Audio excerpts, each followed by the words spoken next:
Hi guys, so magluluto ako ngayon guys ng one of the Filipino food guys. Pero itong pagkain na to guys, nung maliliit pa kami guys, kapag wala ka talaga kaming pera, yung madali lang maluto namin kung anong meron na sa garden ng lolo ko. So, itong klaseng pagkain, yung iba, hindi sila ganito magluluto, pero sa akin, ganito kami magluluto sa Pilipinas, guys. Ginigrated ko yung papaya. So, yung papaya ko, guys, medyo hinog na siya kasi nga tingnan mo, yellow na siya. Tapos, may isa kong can na Filipino sardines. Tapos, may garlic powder ako. Dapat sana ito, guys, may luya kasi ginisang papaya to. Wala man akong luya, guys. So, kung ano ang meron, yan lang. So, meron akong onion dito, guys.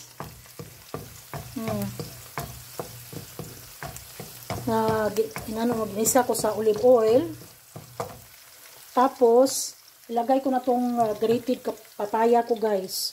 So, kapag may ginger kayo, guys, mas more maganda. Wala man akong ginger. Wala akong ginger, kaya wala tayong luya. So, yan lang, guys. Kung ano ang meron, yan lang. So, ginisang kapayas to, guys. Sa lugar namin, guys, mahilig kami nito, guys, sa Cebu, sa Lapu-Lapu. Ginisang papaya na may sardinas at saka luya. Pero wala tayong luya, so yun na nga. Alia, can you please give me the one chicken cube there in the table? Masarap sana to may luya. Masarap ang amoy. Wala man tayong luya. So, yan na lang, guys. Can you please open, Alia? Angga, please open. Madali lang to maluto kasi nga dapat sana nito hindi masyadong yung maliliit ang pagkahiwa ng kapayas. Pero, ginigrated ko na lang para madaling maluto din. Open ang gan. This one also open the garlic powder. Tama? So, yan ang ulam, guys. Sarap nito. Dala, Laya. Please open this one. Ito, guys. Ang sarap nito, guys. Pag may luya sana. Walang luya lang. Sige na lang, guys. Pabayaan na lang natin. Wala tayong luya.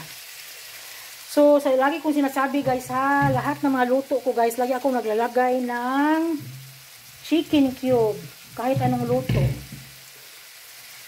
Kasi, pangdagdag lasa. You open this one? Okay. Ay, sorry. Ano ba to? Pasensya din, guys. Kasi nga, tayo pang tagahawak. Tayo pa ang nagluto. Nag-video. So, yan, guys. Natawa naman ako. Tapos hindi pa ako marunong mag-edit, guys. Ay, nagtugad-tugad video, guys. Hindi marunong mag-edit. Okay lang yan. Walang tayong basta, garlic powder. Pwede sana fresh garlic, pero garlic powder ang ginagamit ko.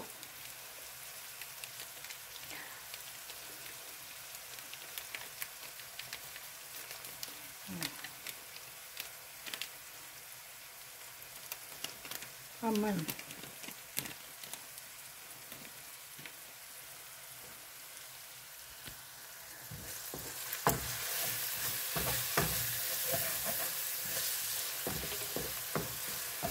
So, sa ko, guys, sa finished product nito, guys, sa short ko ng video i-upload, ha?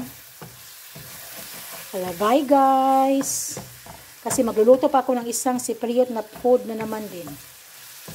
Bye, guys. Sa short video ko, pakitingin na lang kung sinong gustong tumingin. Bye.